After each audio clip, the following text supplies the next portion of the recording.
August The 12th, bleeding's getting worse. 1921. We have to move. Blair Mountain, now. West Virginia.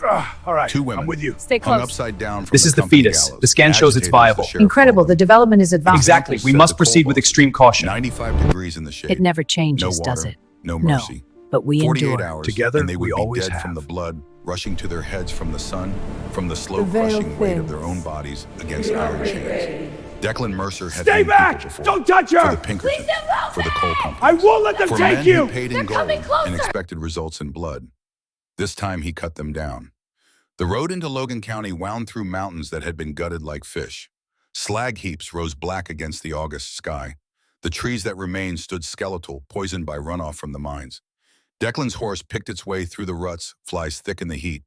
He could taste coal dust on his tongue. After 7 years, he still tasted it. He was 28 years old. Too young to feel this old. Too old to pretend he didn't know what he'd become. He had been riding since dawn, surveying work. The coal company wanted new shafts opened on the eastern slope. They paid him $60 a month to walk their land with transit in chain to mark where the drills should bite, where the mountain should be hollowed out and its black heart extracted. Good money. Clean money, they said. Nothing about coal was clean. The company town appeared around a bend. Rows of identical houses painted company gray. The company store, the company church, the company school. Even the air belonged to the company, thick with smoke from the tipple where coal was sorted and loaded onto trains that carried it away to cities Declan had never seen. He noticed the crowd first. Maybe 200 people gathered at the far end of the main street. Silent. No one moved. No one spoke. They just stood there in the heat, staring at something Declan couldn't see. He urged his horse forward. The gallows stood in the town square. Not the hanging kind. This was older, crueler. A wooden frame 15 feet high, cross-beamed thick as a man's chest. 2 chains hung from the beam, each ending in iron manacles. The manacles were closed around ankles. The ankles belonged to women. They hung upside down, heads 6 feet off the ground, arms dangling, hair falling straight toward the dirt. One woman was unconscious, dark hair matted with blood, dress torn, bruises blooming purple across exposed skin. Her chest barely moved. Young, maybe 27. The other woman was awake. She was older, mid-30s, polished from the look of her. High cheekbones, strong jaw, scars on her hands that spoke of years in the mines, eyes that burned even through the blood and sweat.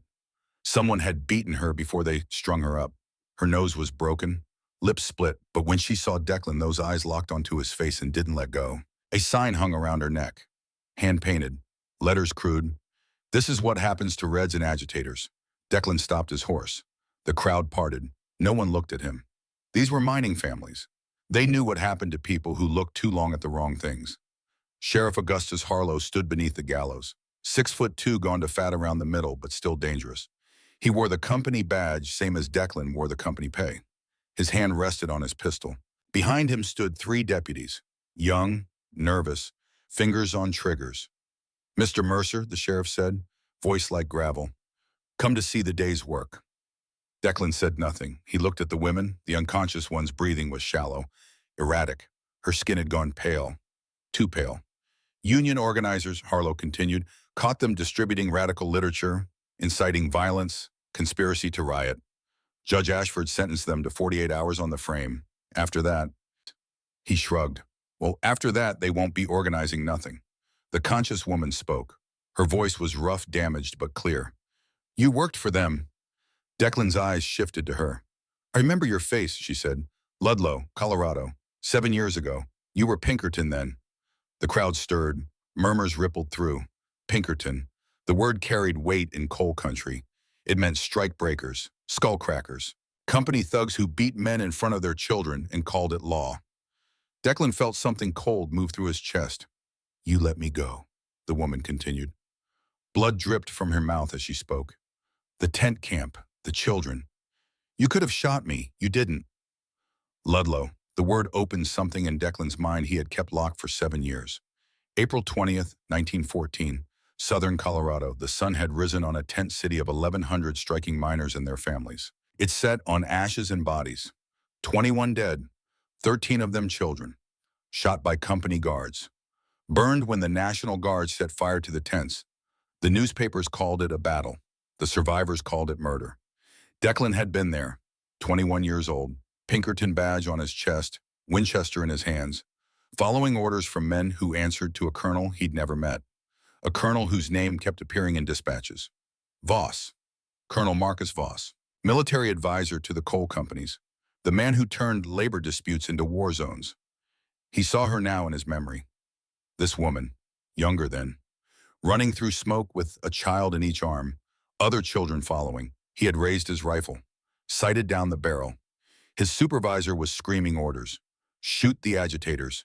Shoot anyone who runs. Declan had lowered his rifle. The woman and the children had disappeared into the smoke. His supervisor had seen, had beaten him unconscious with a rifle butt, left him in the dirt. When Declan woke, the tents were ash. The strike was broken. The company had won. He quit the Pinkertons that night, walked away from the badge and the gun and the money, told himself he would never be that man again. But here he was, 7 years later. Different badge, same masters, and Colonel Voss's shadow still loomed over every coal operation in 3 states. Katarzyna Novak, the woman said, "That's my name, in case you were wondering who you saved." Declan looked at the sheriff, at the company men standing in the shadows, at the crowd that wouldn't meet his eyes. He looked back at Katarzyna Novak, 36 years old, survived Ludlow, survived 7 years of organizing, wouldn't survive 48 hours on these chains. "How long have they been up there?" he asked. Harlow checked his watch.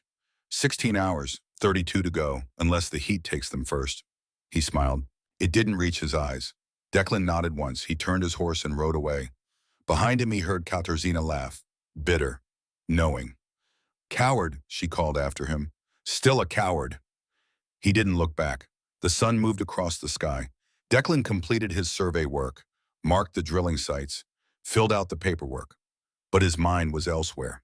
He kept seeing those chains, those faces, Katarzyna's eyes burning through pain and blood. He ate dinner alone in the boarding house. The other company men avoided him, word had spread. The Pinkerton who went soft, the man who couldn't be trusted. He sat on his bed as darkness fell. The room was small. One window, one chair, one trunk containing everything he owned. On top of the trunk sat a photograph. Ezra Blackwood, taken 15 years ago. Ezra was young in the picture, strong, lungs still clear. He had worked the mines for 27 years by then, would work them 20 more before the coal dust killed him. Ezra had found Declan after Ludlow, found him drunk in a Denver alley spending Pinkerton money on whiskey and trying to forget children burning. Ezra had pulled him out, given him work, treated him like a son, taught him surveying, taught him that a man could choose what he became. But Ezra was dying now. Black lung, coughing blood. The company doctor said 6 months, maybe less. 62 years old and dying from breathing what the company called acceptable working conditions. And Ezra had spent his last strength organizing, talking to other miners, building something the company feared more than violence, unity. Declan stood, opened his trunk. At the bottom, wrapped in oilcloth, was his old Pinkerton revolver. He hadn't touched it in 7 years. Hadn't needed to. Company surveyors didn't carry guns. But tonight wasn't about surveying. He checked the cylinder. Still loaded, 6 rounds, 38 caliber, enough. He strapped the gun belt on. It felt heavier than he remembered. Or maybe he felt lighter, like something had been weighing him down for 7 years and was finally lifting. The town was dark when he stepped outside. No streetlights in company towns. Waste of coal. Waste of money. The only light came from the mine entrance where the night shift worked in the belly of the mountain. Declan walked through shadows. His boots made no sound on the dirt street. The air had cooled but still tasted of coal and sulfur. Somewhere a dog barked. Somewhere a baby cried. Somewhere 2 women hung dying and no one would help them. Until now. The gallows stood empty in the square. Empty except for the 2 women still hanging upside down. Katarzyna was unconscious now. The other woman, Rosa, he'd heard someone call her unconscious too. Both breathing. Barely. In another 6 hours, maybe less, the blood pressure would stop their hearts.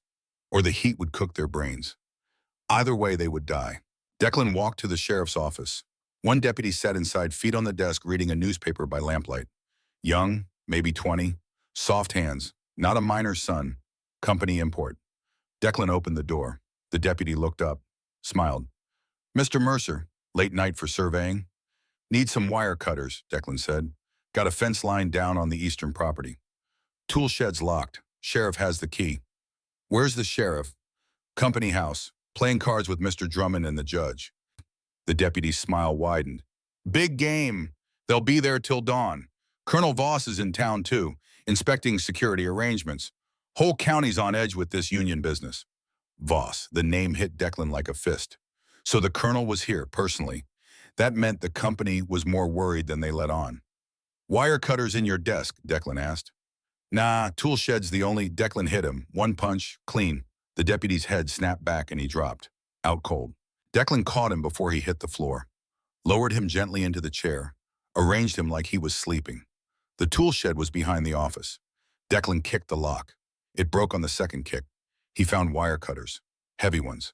Meant for fence wire. They would work on chains too. He walked back to the gallows. The women still hung there. Silent. Dying. Declan looked around. The square was empty. Windows dark. But he knew people were watching. They were always watching in company towns. He stepped close to the gallows. Rosa hung with her head tilted at a wrong angle. Blood crusted in her hair. He could smell the copper of it. The sweat. The fear. He positioned the wire cutters on the chain above her ankles. Don't. Declan froze. Katerzina's eyes were open. Barely. Focused on him with effort. Don't cut her down first, Katerzina whispered. Me. Cut me down first. You're stronger, Declan said. You can wait. She's dying. If you cut her down, she'll fall. Hit her head. She won't wake up. Katerzina's breath rattled. I can catch her, but only if I'm down first.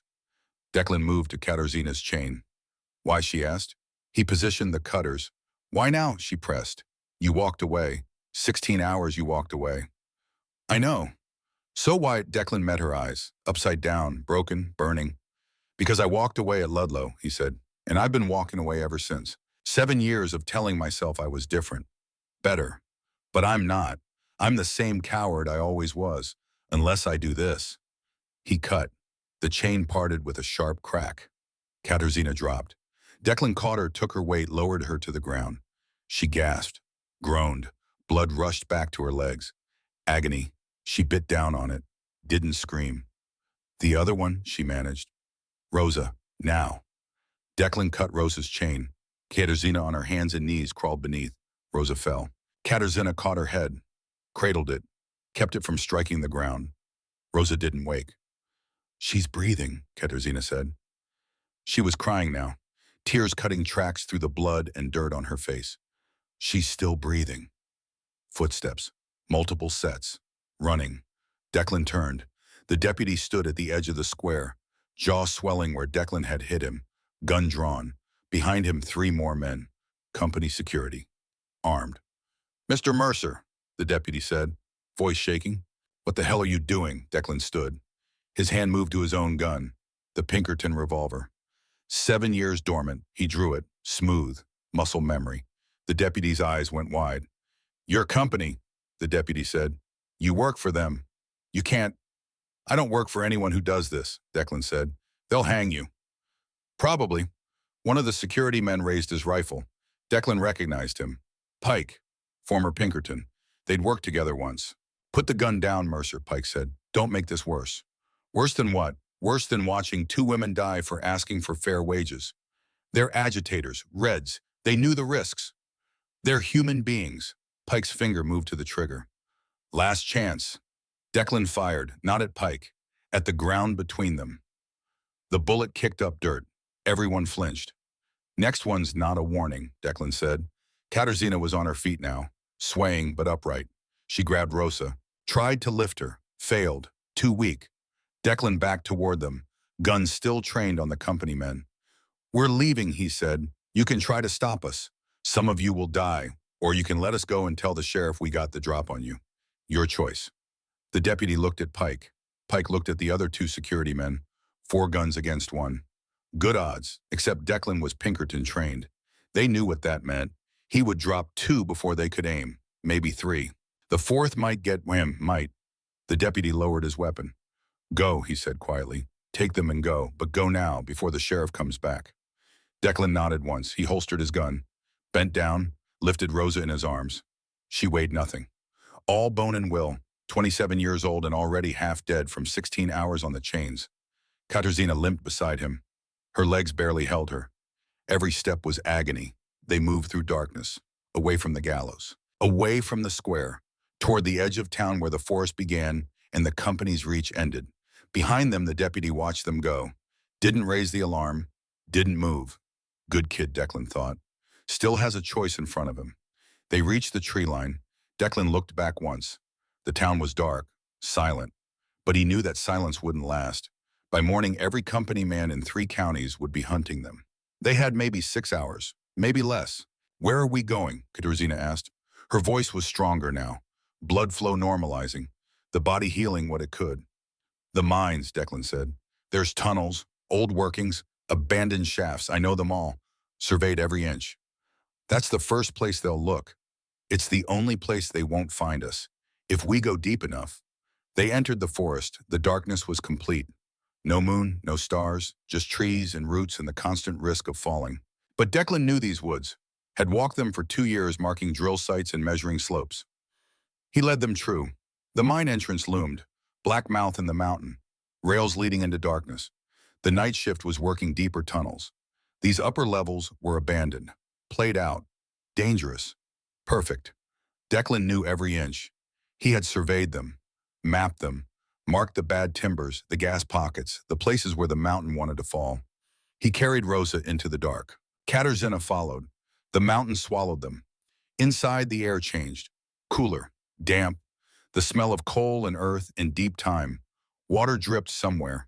Rats moved in the walls. Timbers creaked under the weight of 1,000,000 tons of stone. Declan had a lantern cached 100 yards in. He lit it. Yellow light pushed back the dark. Rosa lay where he'd set her, unconscious, breathing, alive. Katarzyna sat against the tunnel wall, closed her eyes. We're not safe yet, Declan said. I know. They'll come at dawn, maybe sooner. I know. You should tell me what you did, what they think you did. Katarzyna opened her eyes, looked at him through the blood and exhaustion. We organized, she said, that's all. Talked to miners, talked to their boss, said they deserved fair wages, safe conditions, the right to bargain, medical care for black lung instead of company doctors who lie about it. She touched her broken nose, winced. Apparently that's sedition now. Who's we? She gestured at Rosa.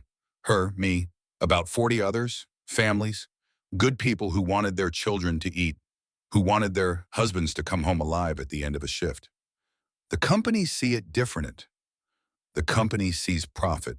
Everything else is sedition. She leaned her head back against stone. You really a surveyor now. That's what they pay me for.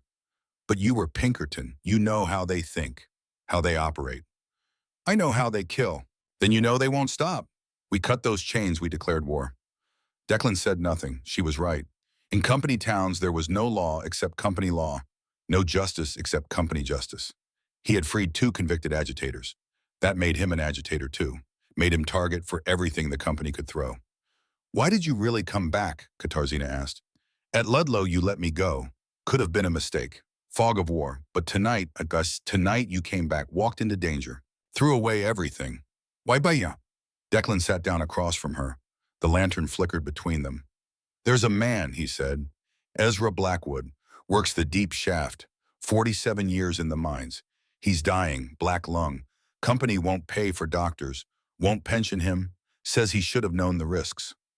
I know Ezra, Katarzyna said softly. Good man. Strong organizer.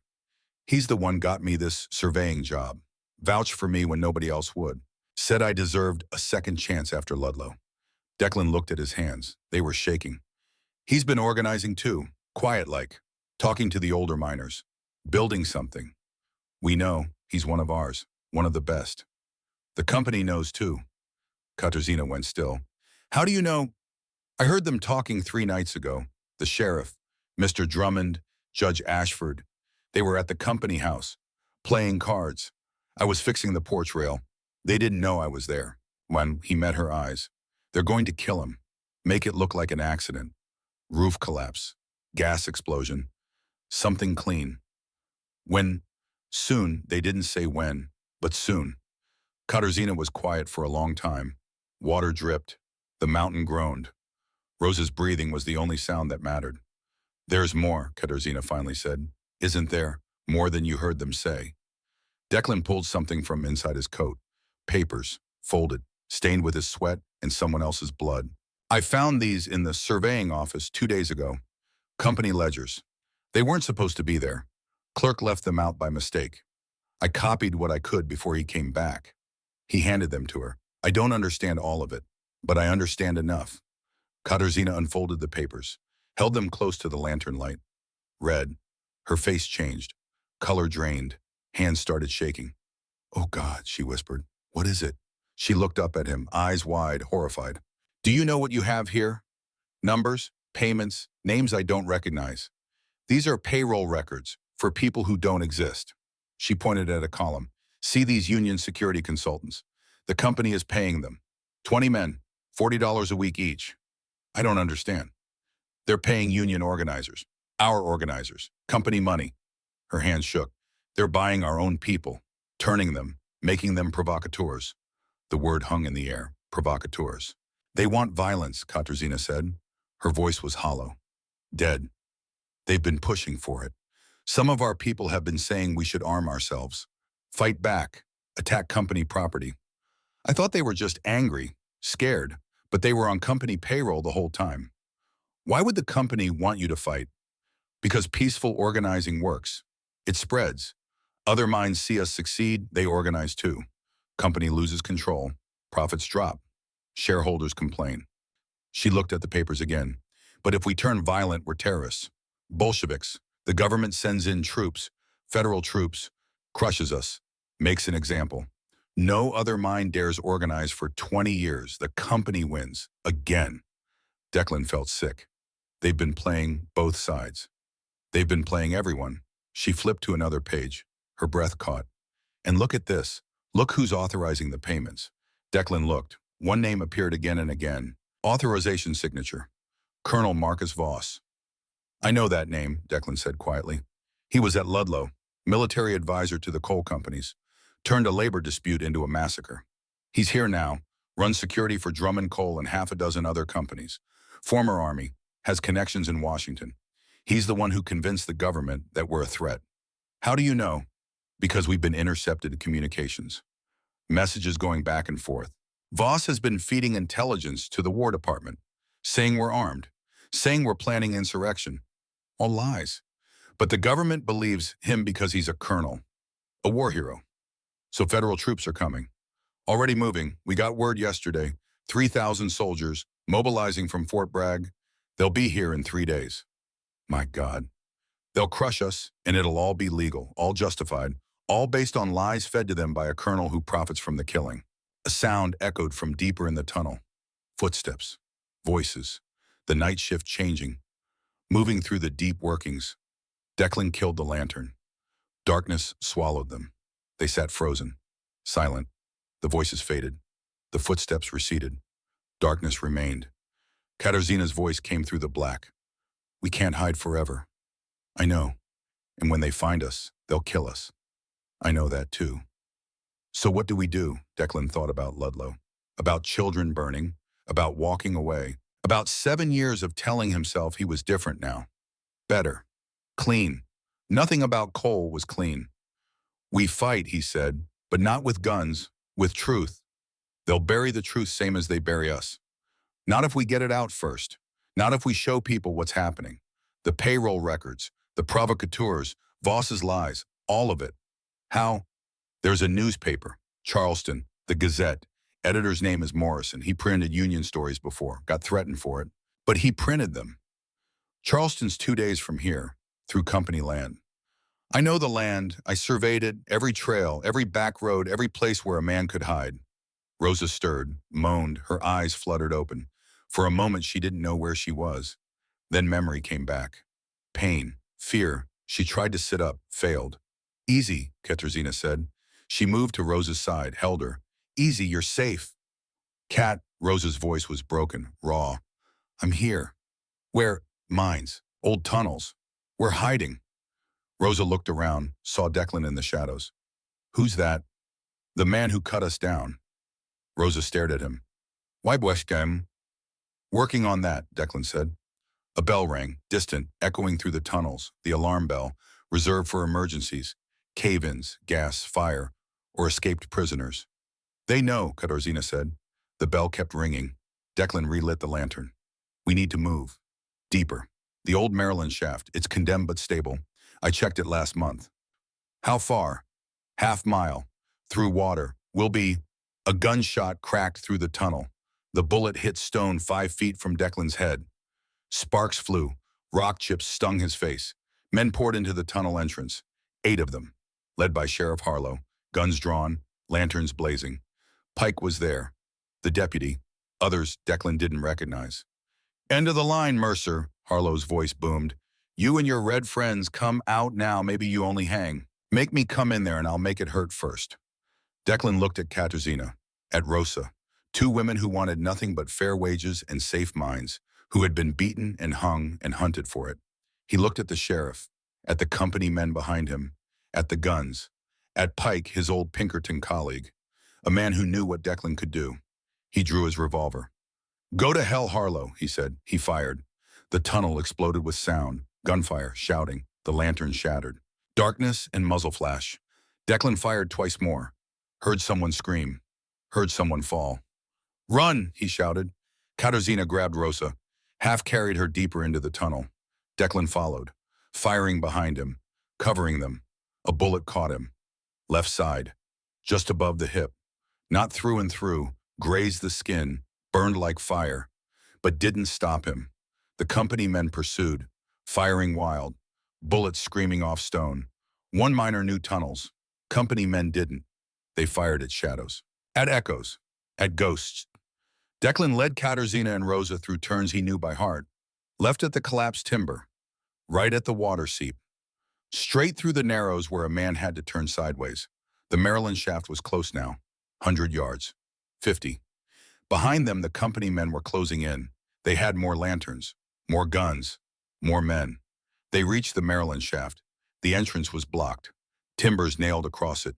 Condemned, dangerous. Keep out. Declan kicked the timbers. Once, twice. They splintered, broke. He tore them away, pulled Katarzyna and Rosa through. Inside the air was bad, stale. Methane maybe, carbon dioxide, the kind that killed men in their sleep. But it would hide them. For a while. Declan pulled more timbers down, blocked the entrance. Not enough to stop men, but enough to slow them, make them careful. The company men reached the Maryland shaft, stopped, looked at the collapsed entrance. They went in there, someone said. It's condemned, another voice, full of gas. They'll be dead by morning. Sheriff Harlow's voice. Then we wait, seal it up. They come out, we shoot them. They don't come out, the mountain does our work. Footsteps retreated, voices faded. Silence. Declan, Katarzyna, and Rosa sat in the dark. The air tasted wrong, thin, but breathable. For now. Blood ran down Declan's side. The bullet graze was bleeding steady. Not dangerous, not yet, but he needed to stop it. You're shot, Katarzyna said. Grazed. Let me see. She tore his shirt, examined the wound by touch in the darkness. Shallow. The bullet had carved a furrow in his skin but hadn't penetrated. She packed it with strips of her own dress. Tied it tight. You'll live, she said, disappointed. Ask me in an hour. They sat together in the dark, bleeding, exhausted, trapped in a condemned mine with bad air and armed men at the only exit. And somehow, Declan felt more alive than he had in 7 years. Tell me about Ludlow, Katarzyna said quietly. You were there. I saw my part. What was yours? So Declan told her, all of it. The tent city, the strike, the National Guard, Colonel Voss giving orders through company channels, the burning, the children, the moment he lowered his rifle and let her escape, the beating afterward, the shame that followed him for 7 years. When he finished, she was quiet for a long time. You think tonight makes up for it? She finally asked. No. Good, because it doesn't. She touched his hand in the darkness, but it's a start. Outside, dawn was coming. The company men would be gathering, planning, waiting. Inside the Maryland shaft, 3 people who shouldn't be alive made a choice. They would not die in the dark. They would fight their way to daylight, to truth, to Charleston and newspapers, and a chance at justice that seemed impossibly far away. But first they had to survive the mountain. And the mountain Declan knew was just as deadly as the men outside. The Maryland shaft went deeper than the maps showed. Declan knew because he'd drawn those maps. But he'd also known the company wouldn't want accurate records of condemned tunnels. Too much liability. Too many questions about why they'd been abandoned. The real reason was methane, a pocket that couldn't be vented, too dangerous to work, too expensive to fix. So they'd sealed it and forgotten it, except Declan hadn't forgotten. He'd surveyed these tunnels 6 months ago, knew there was another way out, a connection to the eastern workings, half a mile through bad air and worse luck. But it was there. They moved by touch, one hand on the tunnel wall, 1 foot forward. Test the ground. Step. Repeat. The air grew thinner with every yard. Rosa was conscious now, but weak. Katarzyna and Declan took turns supporting her weight. How long? Katarzyna asked. Her voice was strained. Till what? Till the air kills us. Declan checked his watch by feel. 4 a.m. They'd been in the shaft for 2 hours. We have maybe 3 more, he said. Then carbon dioxide gets too high. We pass out, never wake up. Comforting. You asked. Behind them, the blocked entrance, the company men waiting. Ahead, nothing but stone and dark, and the faint hope that Declan's memory of these tunnels was accurate. He'd been wrong before. They moved deeper. The tunnel sloped downward, steeper. Water appeared, seeping through cracks, then flowing, a stream, underground, cold as winter. This is good, Declan said. Water means ventilation, airflow. Follow the stream.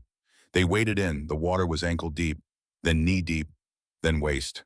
Rosa gasped when it hit her, the cold like knives. Katarzyna held her up, kept her head above water. Declan led. The stream bottom was uneven, rocks, mud, places where the floor dropped away, and his feet found nothing. He felt along the wall, found handholds, pulled himself forward. The tunnel narrowed. The ceiling dropped. Soon they were crawling through water, on hands and knees, heads tilted back to breathe in the 6 inches of air between water and stone. Rosa was shaking, hypothermia setting in. Katarzyna wrapped her arms around her, shared warmth, kept moving. Declan's side was on fire. The bullet graze had opened again. Blood mixed with water. He could taste copper, feel weakness creeping in. Blood loss, cold, shock maybe. He focused on one thing. Forward, just forward. One hand, one knee. Don't stop, don't think, move. The tunnel opened again, the water shallow. They crawled out onto rock, lay there gasping, shivering, alive, light, faint, gray. Dawn light filtering through cracks in the cavern ceiling. Not enough to see by, but enough to know they were close to the surface. How far? Katarzyna asked through chattering teeth. Declan looked around, recognized the formation, the way the stone folded. He had surveyed this area 8 months ago. Quarter mile, he said, maybe less. There's a sinkhole, opens to the surface. Natural chimney. It's our way out. They rested 10 minutes. No more. Movement was the only thing keeping them warm. Declan's side had stopped bleeding, but the wound throbbed. Deep, constant, his vision tunneled at the edges. They climbed. The cavern floor sloped upward. The light grew stronger. They could see each other now. Katarzyna's face was gray. Rosa's lips were blue. Declan didn't want to know what he looked like. The sinkhole appeared above them. 30 feet of vertical stone, roots growing through cracks, morning sky visible at the top. Freedom, survival, life. If they could climb it. Declan tested the wall. Solid, climbable, barely. The rock was wet, slippery, and his left arm was weakening from blood loss. I'll go first, he said. Make sure it's clear. He climbed, right hand finding holds, left arm mostly useless. Every pull sent fire through his side. The graze wound screaming. His fingers were numb, couldn't feel the handholds. Worked by memory, by will, 15 feet, or 20. His hand slipped. He fell, caught himself, hung by 3 fingers. 30 seconds, a minute. Pulled himself up, kept climbing. 25 feet, 28. He reached the top, pulled himself over the edge. Lay in wet grass, breathing hard. The world spun. Forest, old growth, pines and oak. No company buildings, no smoke. He could hear birds. Actual birds. When had he last heard birds? He looked down the sinkhole. Katarzyna was already climbing. Rosa clinging to her back somehow. Impossible, but happening. Declan reached down, grabbed Katarzyna's hand, pulled. She came over the edge, collapsed. Rosa rolling off her back. They lay in the grass. 3 bodies, too tired to move, too hurt to care. The sun rose higher. Warmth touched their faces. Declan had forgotten what the sun felt like, really felt like, not filtered through coal smoke and company lies. We should move, Katarzyna said. But she didn't move. In a minute, Declan said. They'll find us. They'll try. Rosa laughed, painful, wet. You two are terrible at running away. First time for everything, Katarzyna said. They lay there 5 more minutes. Then Declan forced himself to sit up. His side was bleeding again. Not much, but steady. He needed stitches, proper bandaging, neither of which he would get. He tore more fabric from his shirt. Katarzyna helped him wrap it, tighter this time.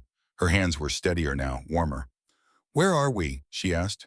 Declan looked around, recognized the ridgeline, the way the valley opened to the north. 3 miles from the Union camp, he said, maybe less. You sure? I surveyed this whole area, drew the maps myself. The camp's northeast, hidden valley, good water, defensible. If they'll have us, they'll have you, you're organizers. Your company. Was company? Pretty sure I quit when I shot at the sheriff. Katarzyna almost smiled. Think it'll hold up in court? Don't plan on finding out. They walked, slow, supporting each other. 3 people who shouldn't be alive but were. The forest was thick, good cover. They followed deer trails, game paths, stayed off anything human. The sun climbed, the day warmed. Declan's legs felt like water, his vision tunneled, blood loss, exhaustion. He had been awake for 36 hours, most of it running or bleeding or both. Talk to me, Katarzyna said. Keep talking. Don't pass out. About what? Anything. Tell me why you really became a surveyor. Told you. Ezra got me the job. That's how. I asked why. Declan thought about it, tried to make his brain work through the fog. I wanted to see the land before it was destroyed, he finally said. The mountains, the forests, before the company tore it all down. Thought maybe if I mapped it, some part of it would survive. Record of what was there. Stupid. Not stupid. The company uses my maps to know exactly where to dig. I'm helping them destroy it faster. But you see it first. You know what was there. That matters. Does it? Yes, she looked at him. Someone has to remember. Someone has to know what we lost. Otherwise, it's like it never existed. They walked on. The valley appeared below them. Hidden. Perfect. Tents scattered along a stream. Maybe 300 of them. Cookfires. Children playing. Laundry hanging. It looked almost peaceful. But Declan saw the sentries. Men with rifles posted at every approach. Women digging trenches. This wasn't a tent city. It was a fortress preparing for siege. They started down the slope. The sentries saw them immediately. 2 men materialized from the trees. Rifles raised, young, nervous, fingers on triggers. That's far enough, one said. We're friends, Katarzyna said. I know who you are, Miss Novak. Whole county knows by now. You're the agitators they hung up. Question is, how'd you get here and who's that with you? This is Declan Mercer. He cut us down, saved our lives, got shot protecting us. The sentry's eyes narrowed. Mercer, the company surveyor. Was, Declan said. Got proof of that. Declan pulled his shirt aside, showed the bullet graze, the makeshift bandage soaked with blood. Company doesn't usually shoot their own surveyors. The sentry considered, looked at Katarzyna, at Rosa, both obviously injured, obviously running. You wait here, he said. I'll get someone. 10 minutes later, an older man appeared, 62, lean, hard, face carved from coal dust and years, coughing as he walked, flecks of blood on his lips. He looked at Katarzyna and his face transformed. Relief, joy, fear. Kat, thank God, we heard they had you. Then his eyes found Rosa. Jesus, what did they do to you? What they do to everyone who talks back, Rosa said. Her voice was stronger now. Air and sun healing what they could. We lived. That's more than most. The old man looked at Declan. Recognition flickered, then shock. Declan Mercer. That you under all that blood. Declan stared. 7 years. The man had changed. Thinner, grayer, sicker, but still standing, still fighting. Ezra Blackwood, he said. Hell. Ezra laughed, coughed. The laugh turned into a fit. He bent over, hacking. Blood specked his lips. When he straightened, his eyes were wet. Didn't expect to see you again, especially not here. Didn't expect to be here. What changed? Declan gestured at Katarzyna and Rosa. They did. Ezra studied him, reading him the way he always could, seeing past words to truth. All right then, he finally said. You're welcome here, long as Kat vouches for you. I do, Katarzyna said. Then come on, get you three fixed up. You look like death walked over. The camp was organized, disciplined, not what Declan expected. He'd heard the company men talk about union camps, dens of chaos, drunkenness, violence. This looked like a town, a small one but functional, purposeful. A medical tent stood near the center. A woman in her 50s ran it, real doctor's training, not company-approved quackery. She looked at Declan's side and whistled. You're lucky it's a graze, half-inch deeper, and you'd be dead. She glanced at his face. As it is, you've lost maybe 2 pints. Dehydrated, hypothermic, mild shock. You got maybe 6 hours before infection kills you. So hold still. She worked without anesthetic, cleaned the wound with alcohol that burned like hellfire, stitched it shut, 22 stitches. Declan bit down on leather and didn't scream. Much. Rosa and Katarzyna were in the next tent, being treated for exposure, hypothermia, the hanging. Declan could hear Rosa crying, quietly, the kind of crying that came after survival, after the adrenaline stopped and the body realized it was still alive and broke down from the relief. When the doctor finished, Declan sat outside the medical tent. The sun was high now, past noon, August 13th. One day since he'd cut those chains. Felt like a year. Ezra sat down beside him, offered a canteen, water. Declan drank. It tasted clean. Mountain water. Real. Been 2 years since I last saw you, Ezra said. About that. You were supposed to stay out of trouble. Take the surveying job. Keep your head down. Save some money. Maybe find a life that didn't involve getting shot. Tried. What happened? Saw something I couldn't ignore. Ezra nodded. Happens. He looked at the camp, at the families, at the children playing in the stream. We're building something here, Declan. Something that scares them. You know what, unity?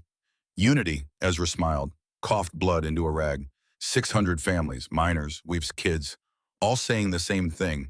We want fair wages, safe minds, the right to organize.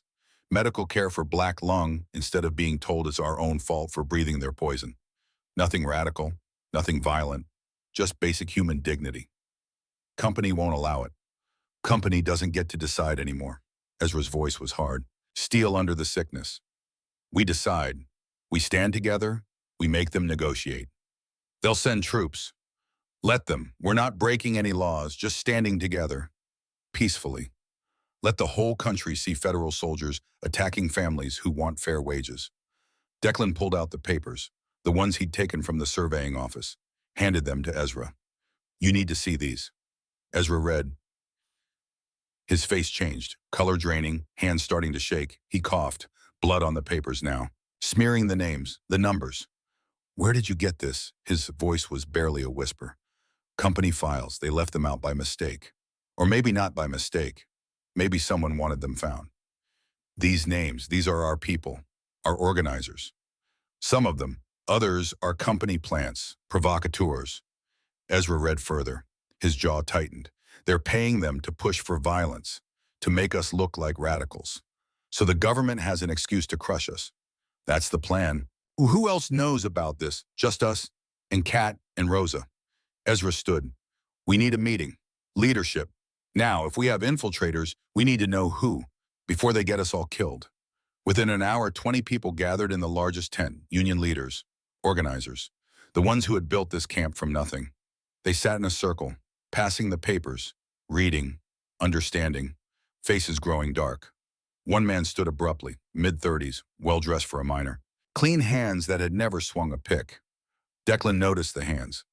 This is company lies, the man said, trying to divide us, make us suspect each other. Classic union-busting tactic. Those are official ledgers, Ezra said.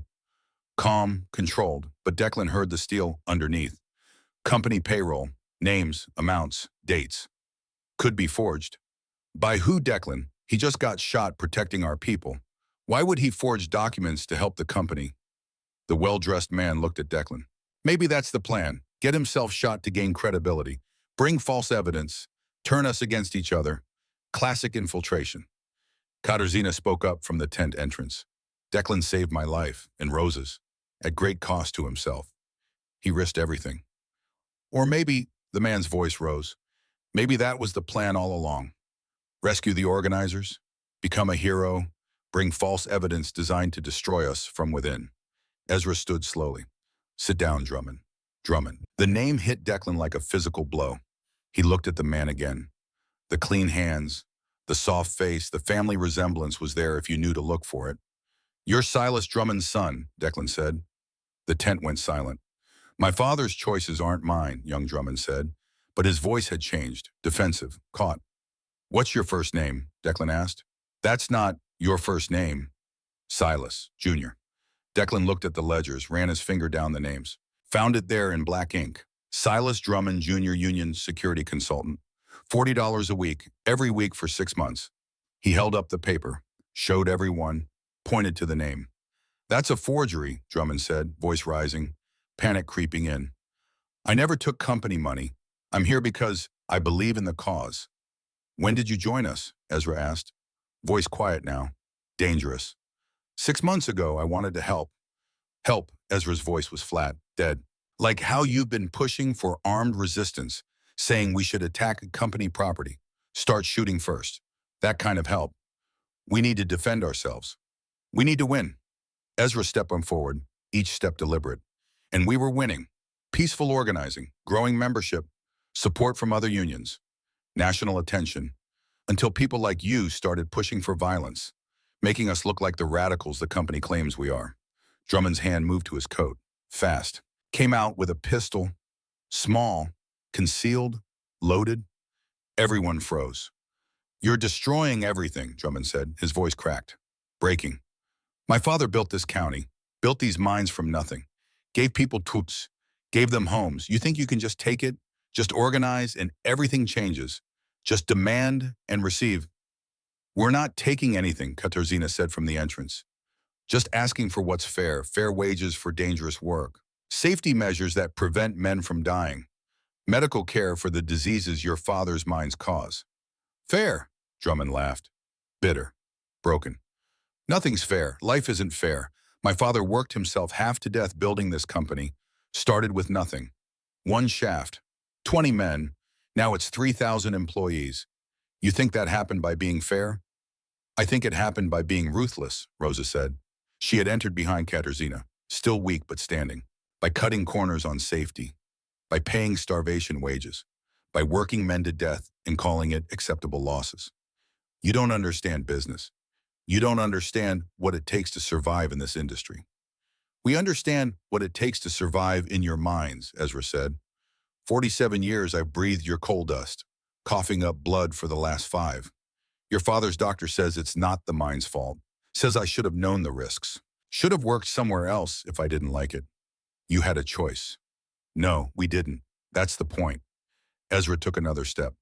Your father owns the towns, owns the houses, owns the stores, pays in script that's only good at his stores. Where else were we supposed to work? Where else were we supposed to live? We're not free labor, we're captive labor, and we're done with it. Drummond swung the gun toward Ezra. Shut up, you're ruining everything. Ezra didn't stop, didn't slow, walked right toward the gun. Shoot me then, prove everything we've been saying, prove the company uses violence when workers ask for dignity. Prove we're right. Ezra don't, Declan started, but Ezra kept walking, right up to the barrel, right up to Drummond's shaking hand. Do it, Ezra said. Become what your father is. Become a killer to protect profits. Drummond's finger tightened on the trigger. Then he turned, swung the gun toward Katarzyna instead. You, he said, you started this. You and your radical ideas. My father was right. You're poison. You're destroying everything we built.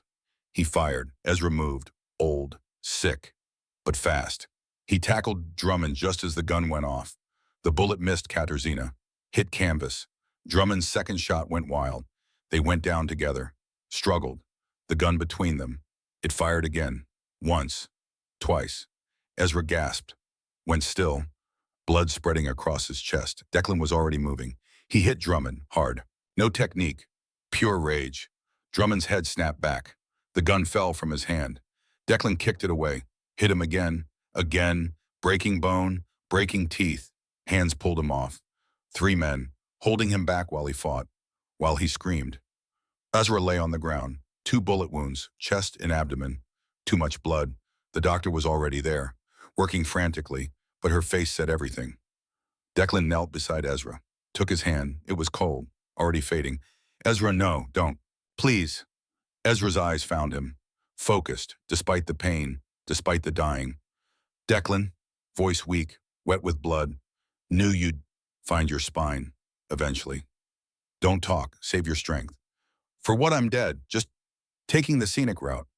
He coughed, blood bubbled. Listen, that evidence, get it to Charleston, Morrison, the Gazette. He'll print it. I will. Promise me. I promise. Ezra's hand squeezed, weak but there. And Declan, you're not what you were. At Ludlow, you're better. You chose. Finally chose. That matters. Ezra, but Ezra's eyes were already going distant, looking at something Declan couldn't see. Somewhere beyond pain, beyond the tent, beyond the mountain. Tell them, his voice faded, came back. Tell them we weren't monsters, just people who wanted our children to eat. His hand went limp. Ezra Blackwood, 47 years in the mines, dead at 62, murdered for organizing. For believing workers deserve dignity. Declan closed Ezra's eyes, stood, looked at Drummond.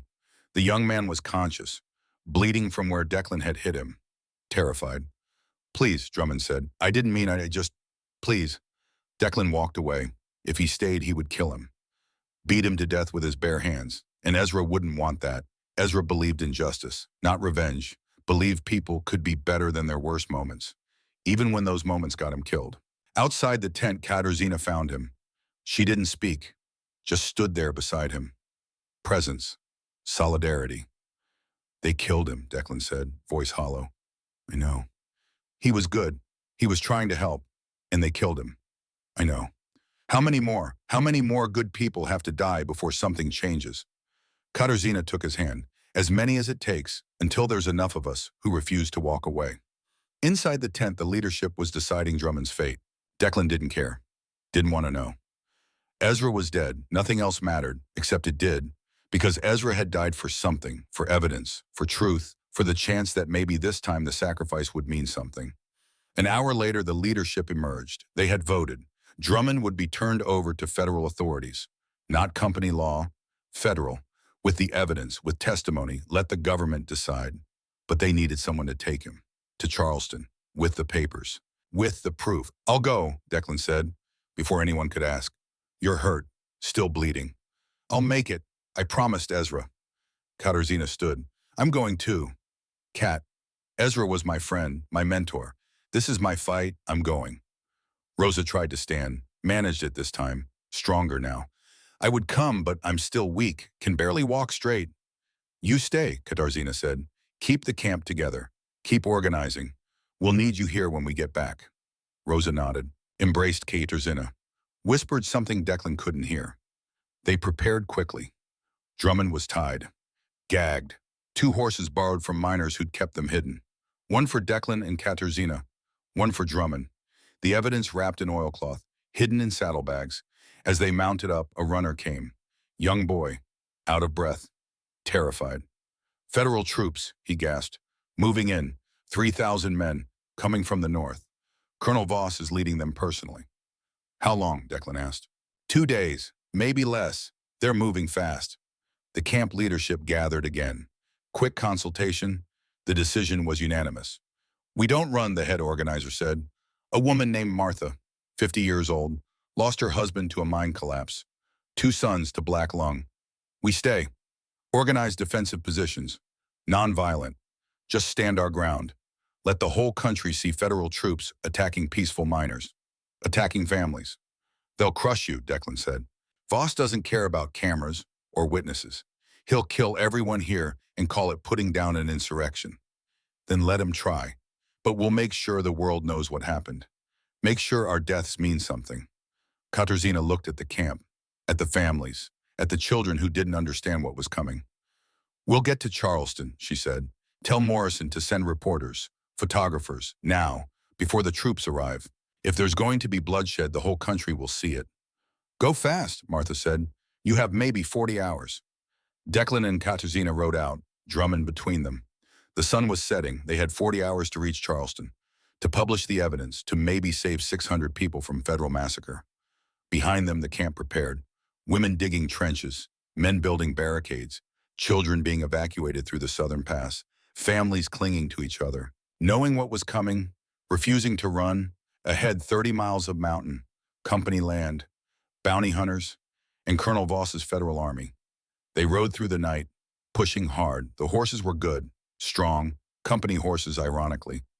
Stolen during the chaos. At midnight they stopped to rest, let the horses drink from a stream, ate dried meat and hard bread from the saddlebags. Drummond sat tied to a tree, silent, broken. "Why did you do it?" Katarzyna asked him. Drummond didn't answer. "Your father put you up to it. Or was it your idea?" "Nothing. People are dead because of you. Good people. Ezra's blood is on your hands. So explain it. Make me understand." Drummond finally looked at her, eyes red, face swollen from Declan's beating. "You don't understand," he said. "Then explain." "My father built this county from nothing. He's not evil. He's just trying to survive. The coal market is changing. Competition from other states. Regulations from Washington. He needs to keep costs down or the whole thing collapses. 3,000 jobs disappear. The town dies. So kill the workers instead. So maintain control, keep the system working.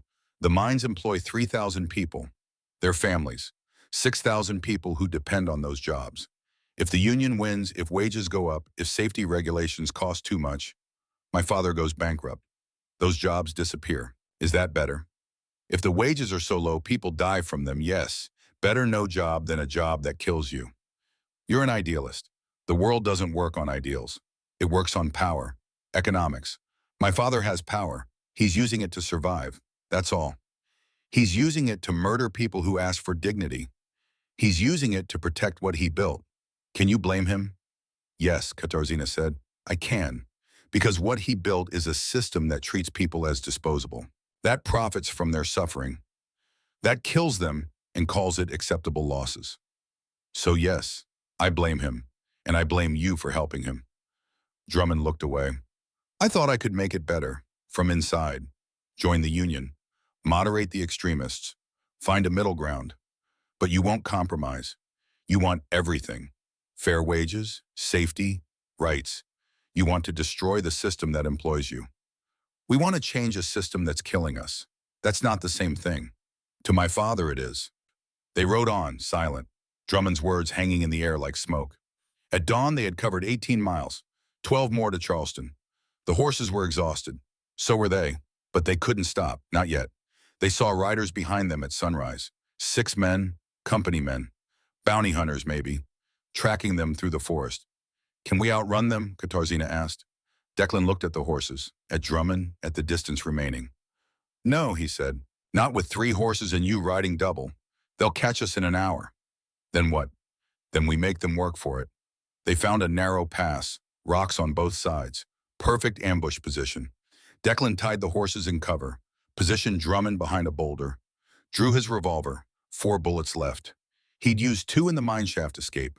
The bounty hunters came through the pisces, confident, 6 against 2, easy odds. Declan fired, dropped the lead rider, clean shot, center mass. The man fell from his horse. The other scattered, took cover, returned fire. Bullets sparked off rocks. Katarzyna grabbed the fallen rider's rifle. Winchester, full magazine. She worked the bolt, fired, missed, fired again. Hit one in the shoulder. He screamed, fell, 4 left. The bounty hunters were good, professional. They spread out, flanked, covering each other, moving like soldiers. Declan's side was bleeding again. The stitches had torn. He could feel blood soaking through the bandage, weakness creeping in. Katarzyna was firing controlled shots, keeping them pinned, but she was running low on ammunition. Then one bounty hunter stood, hands raised, white cloth tied to his rifle. Hold fire, he shouted. Declan kept his gun trained. Talk fast. The man stepped forward, careful, hands visible, mid-40s, hard face, professional gear, not company security, something else. Name's Curtis, federal investigator, Bureau of Investigation. We're not here to kill you, we're here to help. Prove it. Curtis slowly pulled a badge from his coat, tossed it forward. Declan picked it up. Federal Bureau of Investigation, real badge, new organization. Could still be fake. What do you want? Declan asked. Same thing you do. Evidence against the coal companies. Justice.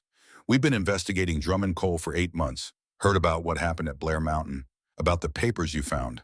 We want them. Why should we trust you? Because if you don't, you're both dead. Company knows you're coming to Charleston. They've got men waiting at the newspaper office, at the federal building, everywhere.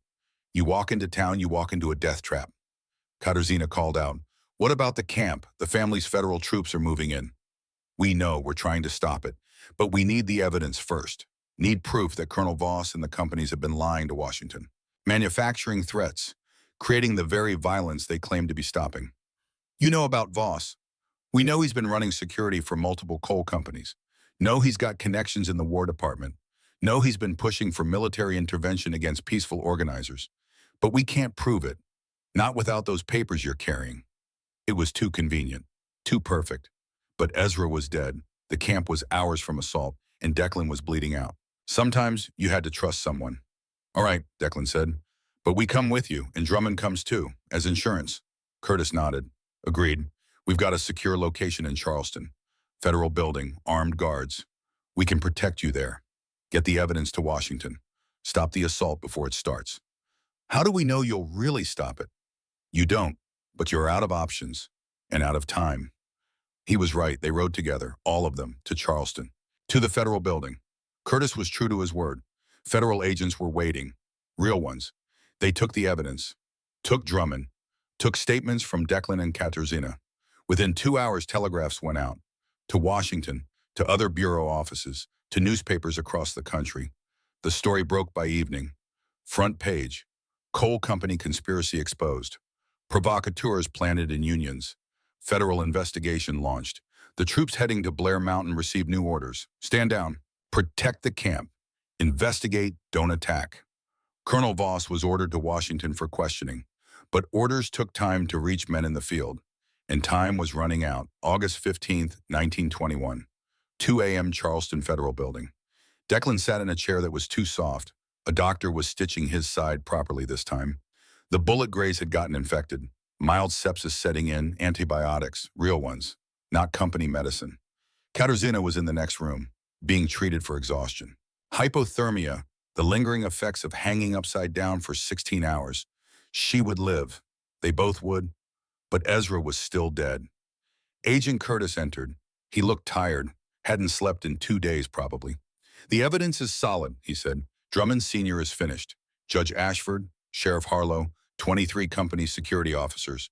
We've got warrants for all of them.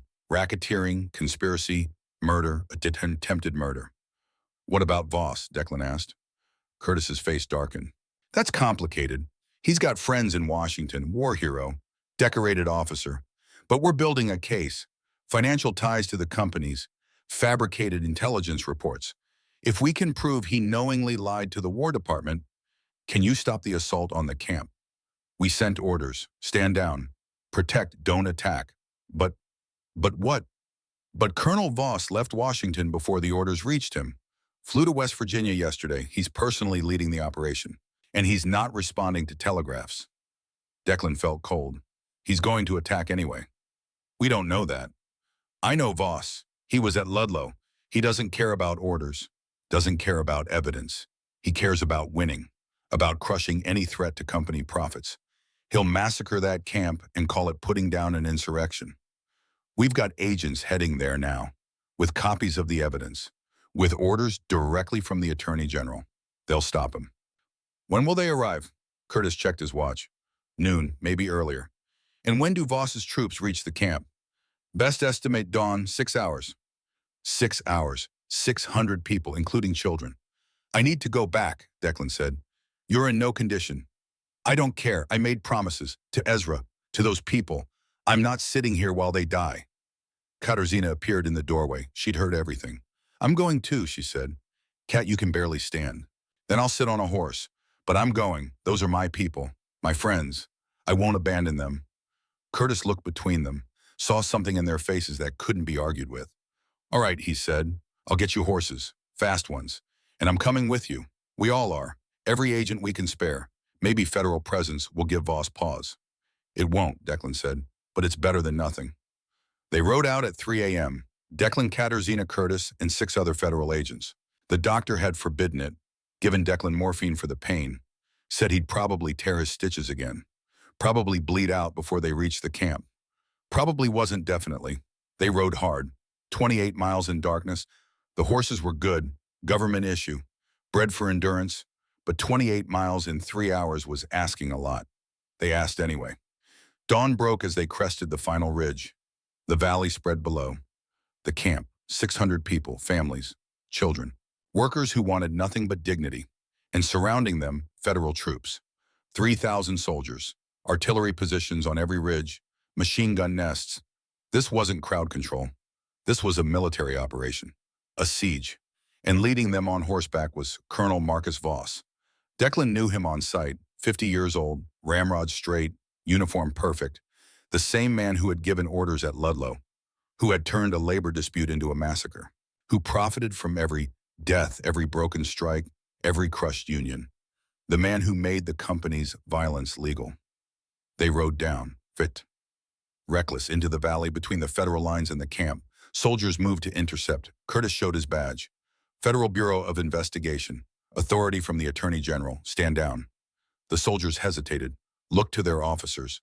The officers looked to Voss. Voss rode forward, met them in the middle. No fear, no doubt. Complete confidence in his authority. I can that Curtis, Voss said, voice like gravel, like command. You're out of your jurisdiction. This is a military operation authorized by the War Department. Authorization that's been rescinded, Colonel. We have evidence that the threat here was fabricated, that union organizers were peaceful until provocateurs on company payroll pushed for violence. I've seen no such evidence, because you've been avoiding contact. We sent multiple telegraphs. You ignored them. I've been in the field. Communications are difficult in the mountains. Curtis pulled out papers. Official. Sealed. This is a direct order from the Attorney General. Stand down. Allow federal investigators to interview the miners. Determine the truth of the situation. Voss read the papers. His face didn't change. He handed them back. These orders are based on false information, he said. Intelligence provided by Union sympathizers. I have confirmed reports of armed insurgents in that camp. Weapons caches. Plans for attacks on company property. The miners have had multiple chances to disperse peacefully. They've refused. My orders stand. We move in at 0600. Declan looked at his watch. 15 minutes. You can't do this, he said. There are children in that camp. Families. Voss turned to him. Recognition flickered. You're the surveyor, the one who freed the prisoners, assaulted company security. You're wanted for multiple felonies, Mr. Mercer. And you're wanted for conspiracy, racketeering, fabricating intelligence reports to justify military action against peaceful civilians. You have proof of this. We do, in Washington, being reviewed by the Attorney General as we speak. Then I'm sure I'll be exonerated.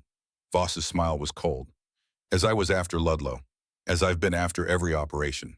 Because I follow orders, I execute policy. I do what's necessary to maintain order in a chaotic world. You do what's profitable for the companies that pay you. I serve my country. You serve money. Voss's hand moved to his pistol. You're under arrest, all of you, interfering with a military operation, aiding and abetting fugitives. Curtis stepped forward.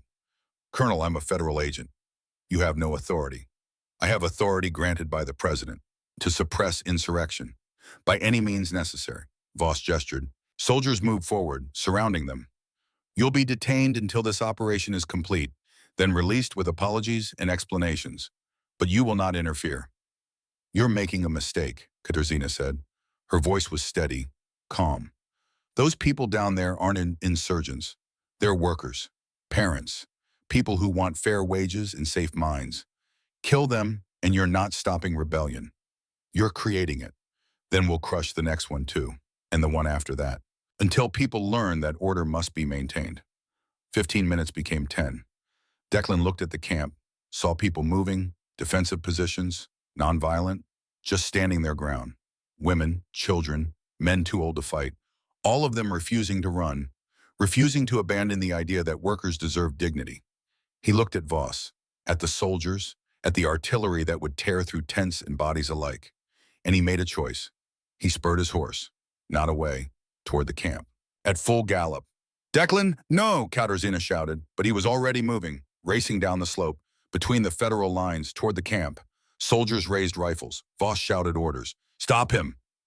Gunfire erupted. Bullets whined past Declan's head. One hit his horse. The animal screamed, went down.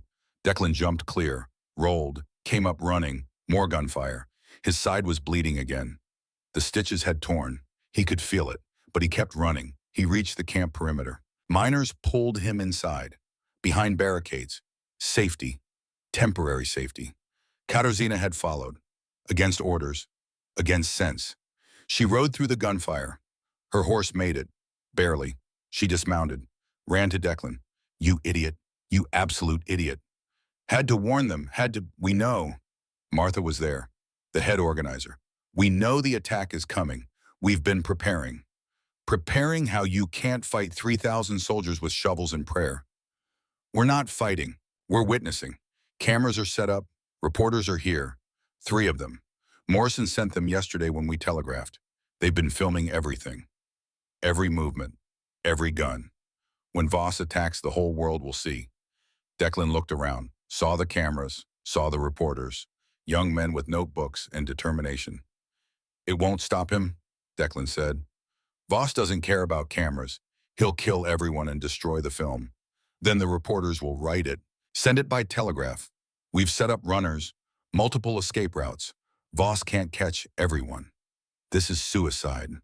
This is the only way, Martha said. We run, we lose. We fight, we become what they say we are. We stand peacefully and let them attack us. We win. Maybe not today, but eventually.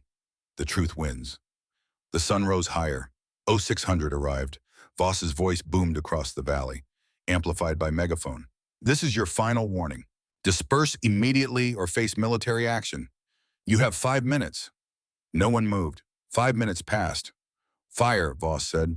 Artillery opened up. Shells screamed overhead. Exploded in the camp. Earth in fire. Tents shredded. The first casualties. 3 miners dead instantly. A woman. 2 men. Children screaming. The cameras kept rolling. Machine guns opened up, raking the camp. Miners fell, some armed now, returning fire.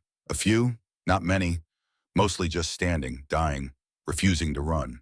Declan grabbed a rifle, fired at the federal lines, not to kill, to slow, to give people time to run. Katarzyna was helping evacuate children, herding them toward the southern pass, where mothers waited, where escape was possible. The battle raged, 20 minutes, 30. Federal troops advanced, miners fell back, step by step, fighting for every yard. Then Katarzyna saw it, the artillery piece targeting the evacuation route, the southern pass, where the children were running. 1 shell, and they were all dead. 50 children, maybe more. She looked at Declan. Their eyes met. She ran, toward the artillery position, alone, unarmed, just running. Cat, no, Declan screamed, but she was already too far, already committed. She reached the artillery piece. The crew saw her coming, raised rifles. She didn't stop. She tackled the gunner, threw off his aim. The shell fired, went wide, exploded harmlessly in the forest. The crew swarmed her. 5 men, rifles, bayonets. Declan was running now, toward her, through gunfire, through hell.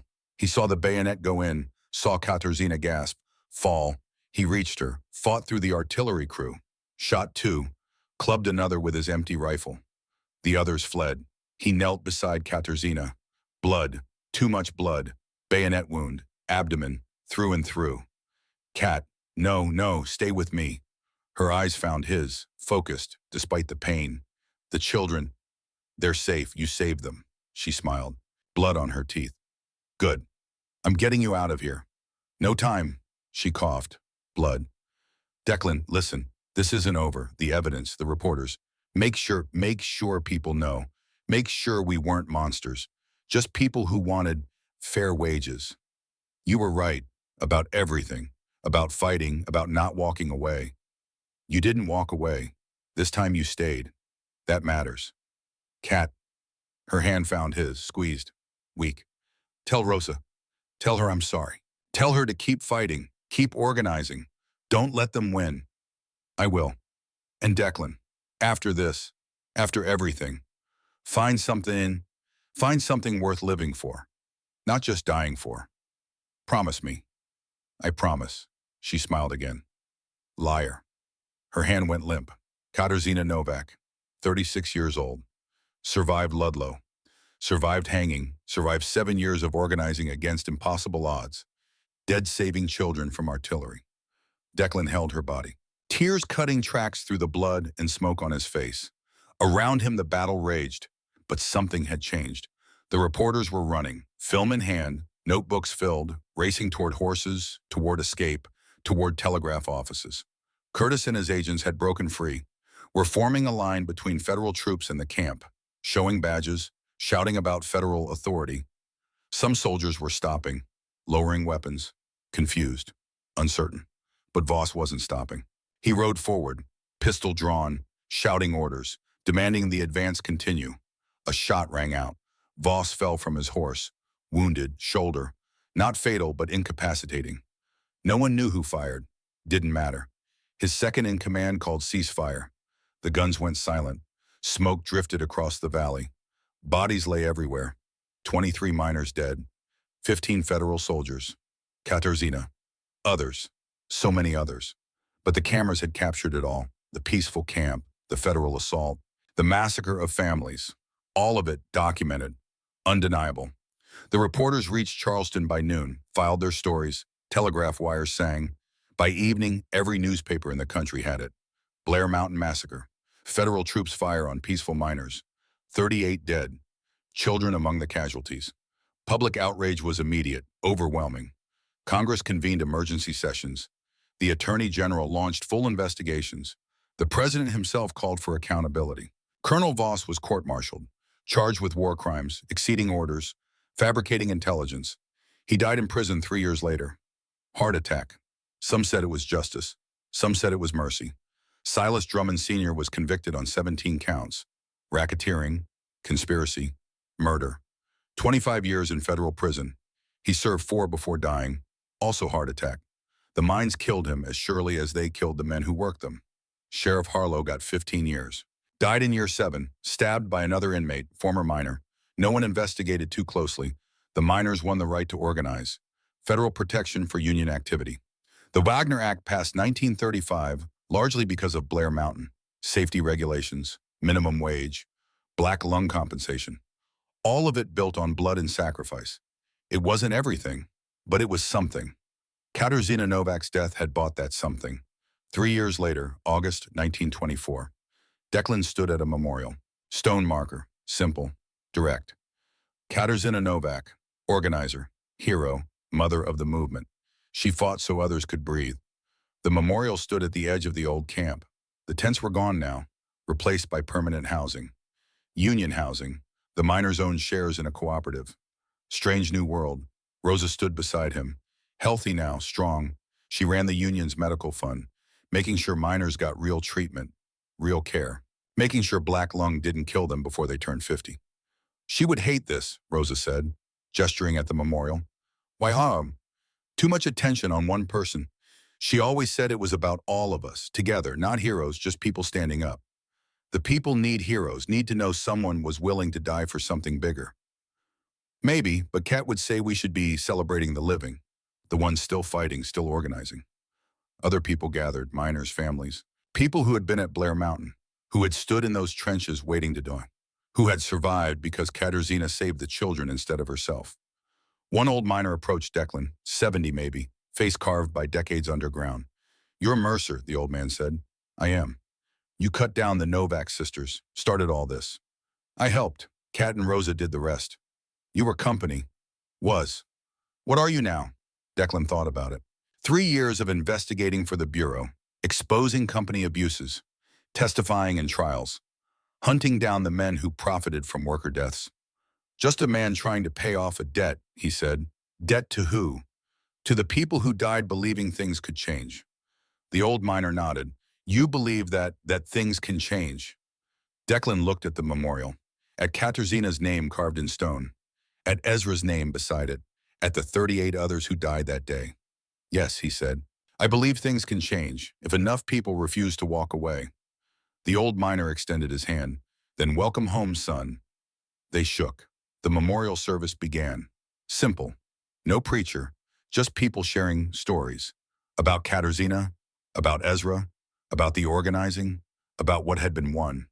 Rosa spoke about her sister, about growing up together, about surviving when survival seemed impossible, about the moment Kat decided that surviving wasn't enough. Living meant fighting for something bigger. She looked at Declan when she said it, remembering Kat's last words. Find something worth living for, not just dying for. After the service, Declan walked to the ridge overlooking the valley. Rosa joined him. What will you do now? She asked. Morrison offered me a job, investigative reporting, exposing corruption, company abuses, not just coal, steel, textiles. Everywhere workers are being crushed. Will you take it? Thinking about it. What about you? More organizing. Pennsylvania next. The steel mills. Same problems. Different industry. Different battles. Dangerous work. Everything worth doing is dangerous. She looked at him. Kat loved you. Did you know that? Declan said nothing. Not romantically, but she loved what you represented. Someone who could change, could choose, could become better than their past. She saw in you what took her years to see in herself, that we're not defined by our worst moments, only by what we do after them. I got her killed. No, she got herself killed, saving children, doing exactly what she would have chosen to do. Don't dishonor that by making it about you. She was right. There's going to be a congressional hearing next month, Rosa said, about labor rights. They want testimony from people who were at Blair Mountain. I'm going, so are 20 others. You should come. I'm not a minor. No, but you're a witness. You saw what they did, what they're still doing. Your testimony could help pass legislation. Real protections for workers. I'll think about it. Think fast. We need you. 30 years later, August 1954. Declan Mercer returned to Blair Mountain. He was 58 years old. Gray, scarred, alive. The valley had changed. The mines were still there. Still producing coal, but different now. Union mines, safety standards enforced, wages that allowed families to eat, medical care that actually treated black lung instead of denying it existed. A new memorial had been erected. Larger, more permanent, marble, bronze. 47 names carved into stone. The ones who died at Blair Mountain. August 15th, 1921. Katarzyna Novak's name was first. Ezra Blackwood's second. Then the others. Miners. Women. 3 children who didn't make it to the Southern Pass. Below the names a dedication. They stood when standing was all they had. They fought without weapons. They won without violence. They proved that ordinary people united are extraordinary. Rosa was there, 71 now, still working, still organizing, still fighting. She had never stopped.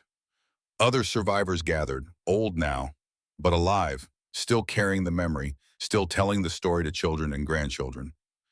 A young man approached, maybe 25, clean, educated, reporter's notebook in hand. Excuse me, are you Declan Mercer? I am. I'm writing a book about Blair Mountain, about how it started. Your name keeps coming up. I didn't start anything, just made one choice. The people here say different. Say you risked everything to save 2 women you didn't know, that you stood up when no one else would. Declan looked at Rosa. She smiled, nodded. I wasn't alone, he said. Kat and Rosa and Ezra, hundreds of others. They built something from sacrifice. But you were first. The stories say you cut the chains, started the whole thing. Is that true? What matters isn't who was first, it's who kept going, who refused to quit when it got hard. The young man wrote in his notebook, my grandfather was here, at the camp, during the assault. He said you proved one man can make a difference. One man can make a choice. Takes a lot of people to make a difference. What made you choose that night at the gallows? You were company. You could have walked away. Declan thought about it, 33 years of thinking about it. I'd walked away before, he said finally, at Ludlow. Told myself I was saving my soul, but I wasn't. I was just running. From what? From the truth, that doing nothing is still a choice. That silence is still participation. That if you walk away from injustice, you're part of it. The young man wrote faster. So that night at the gallows, what changed? I decided I was tired of running, tired of being part of it. I couldn't change the whole system, but I could cut 2 chains. And maybe that would be enough to start something. Was it? Declan looked at the memorial, at the names, at Katarzyna's name. No, he said, Cutting the chains wasn't enough, but it was a start. And Kat and Rosa and Ezra and all these others, he gestured at the names. They took that start and built something real, something that lasted. Do you regret it? All the death, all the sacrifice. Was it worth it? Declan looked at the valley, at the Union Hall, at the safety regulations posted at the mine entrance, at the children playing without fear of losing their fathers to cave-ins or black lung. Ask them, he said, pointing at the children. Ask the families who eat now. Ask the miners who come home alive. Ask the women who don't have to watch their husbands cough up blood and die at 40. What would they say? They'd say yes, it was worth it, every death, every sacrifice, because now they have something their grandparents couldn't imagine. Dignity, safety, hope. The young man finished writing, thanked him, walked away to interview others. Rosa stood beside Declan. You told him the truth. I told him a version of it. What's the version you didn't tell? That I still see her face, Kat, every night. That I still wonder if I could have saved her. That I still feel like I'm paying off a debt I can never fully repay. You think that's what she would want, you torturing yourself for 33 years? No, she'd tell me to move on, find something worth living for. Have you? Declan pulled out a photograph, worn, faded, a woman and 2 children, his wife, his daughters. Her name is Eleanor. We met at a union meeting in Pennsylvania, 1928. She was organizing textile workers. I was investigating factory safety violations. We married a year later. Kat would have liked her. She would have loved her, he smiled. Eleanor's fiercer than Kat ever was. Got arrested 6 times for sit-down strikes. Refused to back down until the factory owners negotiated. And the girls. Sarah's a labor attorney, represents unions in contract disputes. Margaret's a doctor, works in mining towns, treating black lung, making sure companies pay for it. Rosa laughed. Kat would be so proud. I tell them about her, about Ezra, about what happened here, so they know. So they remember why their work matters. They stood together as the sun set, 2 survivors of Blair Mountain, 2 witnesses to sacrifice and triumph. Behind them, carved in stone, August 12th to 15th, 1921, 2 women hung to die. 1 man chose mercy, and a legacy was born in blood and courage. The mountain remembered, the people remembered, and in the remembering, the dead were not forgotten. Their sacrifice not wasted, their fight not finished. Because every generation faces the same choice. Walk away from injustice, or stand and fight. Declan Mercer had walked away once. Then he chose to stand. And in standing, he proved that ordinary people can do extraordinary things. Not alone, never alone, but together, always together. The end.